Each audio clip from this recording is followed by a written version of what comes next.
What is up YouTube? It is Matty, and today this episode is going to be all about the Paladin, and I haven't had it too long, so we're going to talk about my first thoughts, my experimenting and uses and that sort of thing, and yeah, just have a general look at the troop. Firstly, I want to say a huge thank you and shout out to Kerm, who did all my channel art for me, so I'll put a link to his YouTube channel in my description, and I'll also put a link to his Twitter page, so it's at @BarchingGod. So anyway, I'll put a link to that in the description, so check it out, and as you can see, it looks pretty sick, so I hope you guys like it, and yeah, that means this channel is fully ready to go. So Paladins, available at Stronghold 7. I'm pretty new to Stronghold 7 still. I haven't really done many upgrades. I mean, I've done one gold storage. I think I'm doing one watchtower at the moment. I've just done the barracks and the blacksmith. But there's not a huge amount of things to actually upgrade at Stronghold 7, to be honest. The most things are the thing is about it, it's just expensive. So upgrading the blacksmith was 240,000, and upgrading the barracks was 280,000. So that was quite an expensive thing, but it obviously unlocked Paladins. So the comp I've sort of stuck with at the moment is soldiers, paladins, and then 12 more wardens as well. So let's have a look at the paladin and look at her stats and see what she does.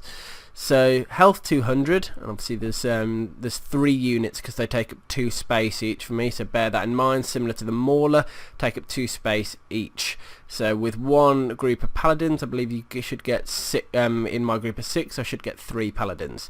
They are a melee unit, so they are up front, and they are relatively slow to attack, but then that's not their forte really. That's when they do hit, it's a bit of a harder hit, because you can see their DPS is 18.75.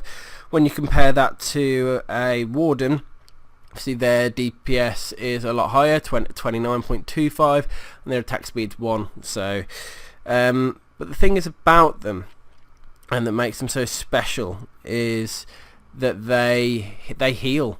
They heal themselves and they heal nearby units.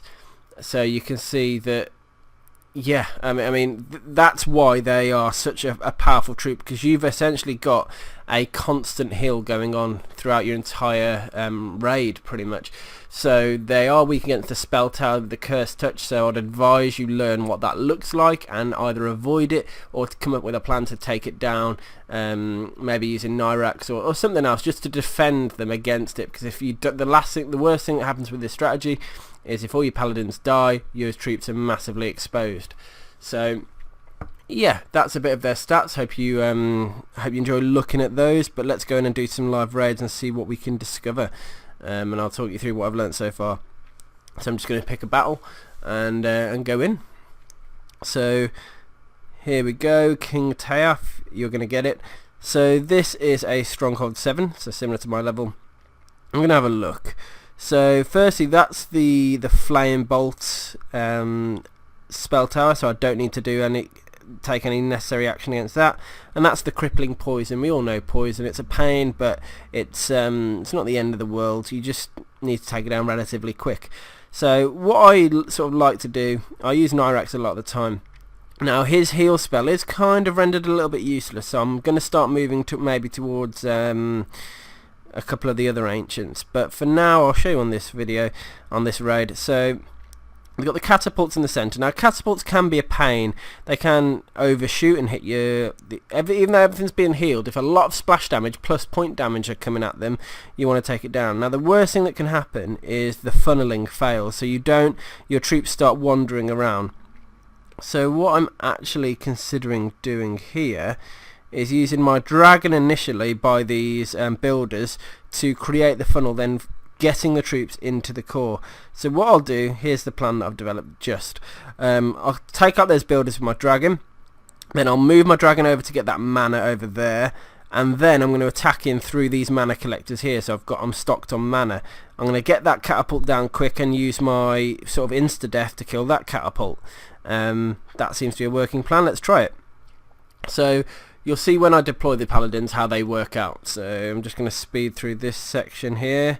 because the worst thing that can happen, the reason I'm saying that funneling is important, is because if your paladins go one way and your wardens go the other, you can be in quite a bit of trouble. So I'm going to place the soldiers down, then the paladins instantly. I don't want the paladins instantly targeted, and you can see I'm dropping the wardens behind. Look at the heal going on here. Any troop that's in range of the paladin will take upon the heal spell. So they're all starting moving in now. The wardens are shooting over, starting to take down the buildings, which is great. I'll get my insta kill going down on that catapult there, so it's causing me less of a pain. And then I'm going to start throwing in some distraction troops down here as well. Meanwhile, I'll look at my dragon and pull him back out the way over here to get that. Maybe throw some more distraction units in down here. I could throw my troop portal in, but I'm okay.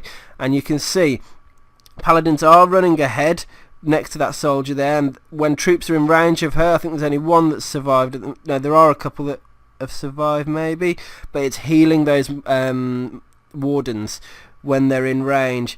And they don't need healing at the moment because they're all in good health. But yeah, you can start to see why they're powerful. I mean, I've already pretty much torn through this base with just essentially wardens and a paladin and some soldiers.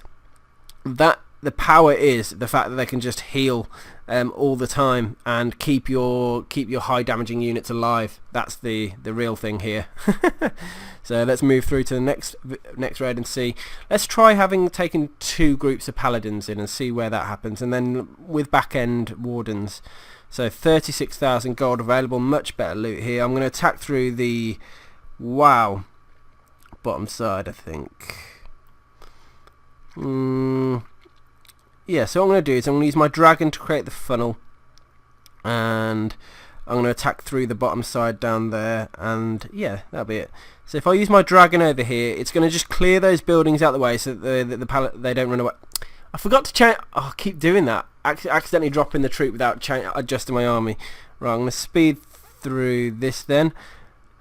Just get these couple of buildings down, and then we're going to do the main attack. So I will use the clan castle, the troop portal on this one, just because I want to make sure that I get I want to make the raid as powerful as possible here. Now I think the troops might start shifting off to the right, but I'm going to swing my dragon over there to try and help that out. I'm going to take Curse Touch spell tower. I need to get that dragon in there. It's going to hurt my paladins. You see, I've thrown the dragon in now. I've kind of exposed him, and now I'm going to get him back out if he can survive. Some of the troops have ran round to the right hand side, you can see, but the paladins are still doing good on the heals, keeping them alive. Actually, paladins don't seem to heal themselves, so if I'm going to heal her now just to keep her alive for this bit. We're cutting round to the right hand side now. Going to insta-death on that one. Rush in to get onto the other watchtower, take that down. The stronghold looks like it's about to go down. Yeah, not the most perfect delivery on that one by any stretch of the imagination, but it seems to have worked out okay in the end for me. And you can see the power of these units. They just really reinforce your army. Look how many units I've got left alive, especially with the Primus Mage in my troop portal. Absolutely just destroyed that base. Okay, this time I will remember to adjust my troops. Let's see what I get in here. It's going to be something useless as always, because the rival gods aren't kind to me yet. Maybe I haven't put in enough dedication and effort or money or something. But I've seen a lot of the other dragon coming around, the Ember Claw, but I haven't got him myself yet. So let's change the troops now. Let's go with a more paladin heavy army with back end wardens and see how we get on here. Let's change from Nyrax to, let's try Admiral Lee. Yeah, because he can direct troops in the right way, which might prove more useful here. Now, because this guy's got mana on the outside, let's pick my attack angle. I think I'm going to attack in through the catapults down here, because I want to get them out of the way early on. So that means that I think this portal down here is the last one I'm going to hit. Okay, so I'm going to bring my dragon in and we're going to swoop round. So I'm just going to speed up the initial, get the troop portals down. Swoop. This is the beauty of the dragon, just being able to use him as a mana collector for the start of the raid, because 3 minutes is quite a long time for rival kingdoms. It gives you plenty of sort of freedom to do something like this at the start of the raid and waste a minute of time, because then when when everything kicks off, it's going to kick off big style. Let's see how we get on here. So I might call this episode experimenting with Paladins or something like that, but let's get them going in now, and our wardens behind. Now I'm going to need to sort of direct them into the core, but let's see how we're getting on down here.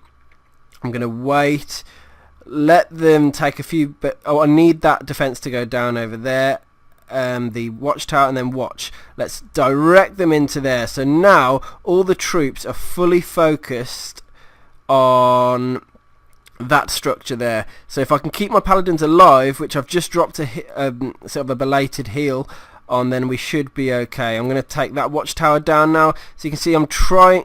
Oh, the watchtower's gone. So the troops have got distracted again and gone off. Now, unfortunately, there's no spell towers here that I need to be concerned with. I've let my dragon die, I've just realised, which was a bit of a bad move. Hoping to get some more mana soon. Damn, unfortunately, my paladins have got stuck, look. So I'm going to need one more bit of mana to bring the paladins over. So what I'll do now is I'll direct them all over to the stronghold. Oh, come on, guys. There we go. Look, the paladins have ran in now. They do self-heal, I was wrong. But the fact is, when they're getting shot fully like that, it can cause them a bit of trouble. And my paladins are dead. So it looks like I've just about sort of let them... well, I have let them die, which is a little bit of a shame. So it looks like I'm not very well versed in this this strategy, to be honest, yet.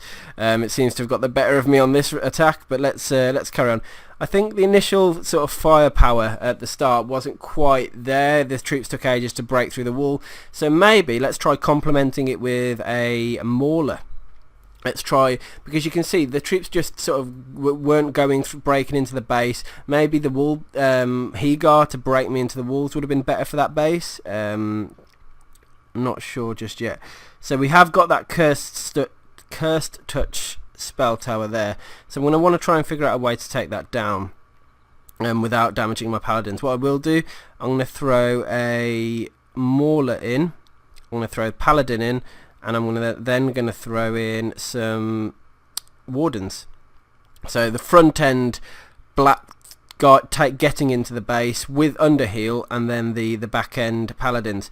So what I'll try is we'll drop our dragon over here, and we will break into the base, and then once that curse touches down, that's when I'm going to take down my put the paladins down. So you can see I'm holding on to the paladins at the moment. I'm going to throw my dragon down the bottom as soon as that's gone. You can see the wardens are starting to... Sorry, the maulers are starting to break in. They're getting into position now. I used the wrong... There we go. There go the paladins straight in. Look. I'm going to bring my dragon down over here. What do I want to take down? I'm going to try and take that. You'll notice that the dragon isn't sucked into my battle orders either, which is great. Does make a huge difference. I'm going to take that defense structure down as well, because once that goes down, all I've got coming at me is the catapult. But the problem is that my paladins have died again, so I haven't quite sort of mastered the art of keeping those ladies alive yet. And again, I used the wrong ancient. I keep getting used to doing these YouTube videos, guys. I'm telling you, it's not easy. When you're trying to talk and then trying to remember what troops and what everything to bring. So I will get used to it. I will get better, trust me, don't you worry. Anyway, another battlestone, excellent. So let's carry on and adjust our army a bit further. So yeah, I'm not sure about Admiral Lee yet. I'm not versed enough in using him. So we're going to change ancient. Let's have a look at the base first. So I think with this one I think I'll be better with Hegar, because he'll break me into the initial wall, and we can make use of that freeze spell as well.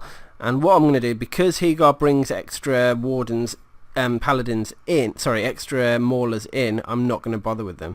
So what I'm going to do is go back to the army of the wardens with soldiers as the front end to take any brunt, and then the back end, the paladins to keep the troops alive. I'm going to drop my dragon down here to create sort of the guiding of the troops in. And I'm going to sweep him round to the other gold storage in a second to create that side. So we're definitely going to go in. So you can see I'm bringing him round there.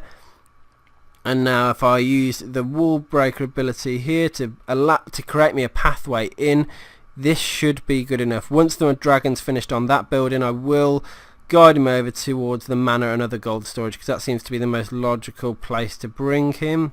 Come on. There we go. Hopefully he'll survive this little trip. And now my main attack can begin. So soldiers down, paladins down, warden, and let's watch. So the idea is I need those paladins to survive. So anything that can help me do that, I'm going to drop a free spell down in a second. There we go, look. Keeping everything, so giving the paladins a chance to heal, my guys. There is a crippling touch, a cursed touch spell tower, which I didn't consider. Look, you can see it just absolutely wrote off that paladin. Two have gone the opposite way, which is great. I'm going to drop a couple of maulers down to go and deal with that defense so that they can take it down, and then my paladins don't need to panic anymore.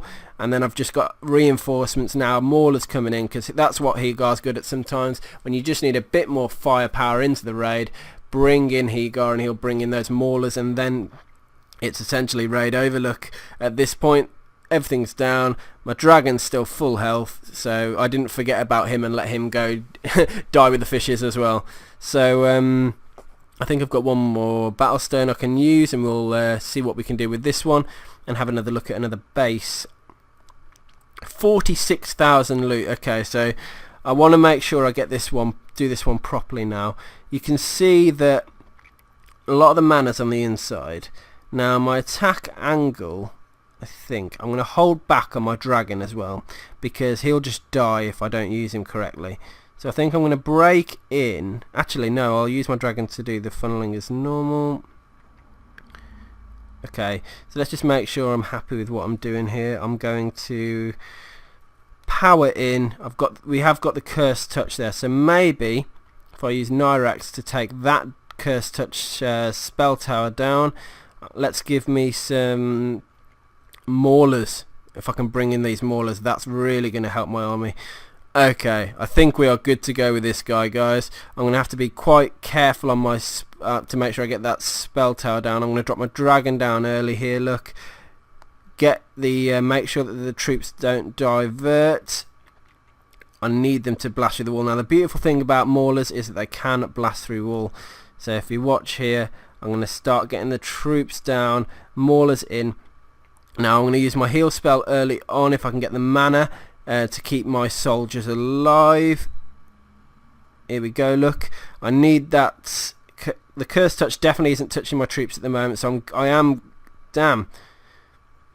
accidentally threw the dragon in there. Let the dragon die again. Look, anyway, my troops are going in. That spell tower's about to go down. We don't need to use we might use our insta death on the. Looks like all my paladins are now dead, which is a bit of a shame, but the building's gone down. Look, I'm going to wait on the insta-death. I have got a paladin alive. She's about to die. There she goes. And I'm going to keep my insta-death held. Actually, no, there it goes. Look, straight onto the catapult. Need that to go down, which it's done. Other insta-death on that. Watchtower, it's going down. I have taken out the base. Woo! So, yeah, I think it's apparent from this video that there's a lot of practicing to be done on the old paladins, but I'm glad I was able to bring you some gameplay. They're not invincible. Clearly, you need to come up with a plan to keep them alive, and they will be front of sort of house, as in front of fire. So just understanding that dynamic, we need to start considering some advanced strategies that involve them. But if they're at the front, you need either troops to shield for them, so maybe combining them with soldiers, which is what I do. Even the maulers to keep them alive, or just ways maybe we focus on taking down the point defense early on. Those curse touch spell towers need to be into consideration as well. So, you know, we just got to think. I'm sort of starting to redirect my thinking now, because the splash isn't that important actually. It's that point defense which is going to kill our our Paladins, and as soon as the Paladins die, you become vulnerable. Anyway, you can see I've got no shield at the moment. I'm going to quickly go and spend my gold before I get attacked. 100,000, let's go. There you go. Haha, just stopped someone from getting a load of money from me. Kind of funny that it happened in the video. Anyway guys, I hope you've enjoyed this episode, getting to see a bit of Paladin action. It's they're going to be a very fearsome troop and very good when deployed in the right way and used with the right ancient. So we're just going to I'm going to keep practicing, and maybe I'll do a how to use Paladin video sort of when I've got more of an in-depth idea, but I only got them sort of yesterday, so just a bit of playing around at the moment and trying to get it right. Anyway guys, hope you enjoyed this video as I said, and I'll see you, subscribe to my channel, and I'll see you on the next one. Peace.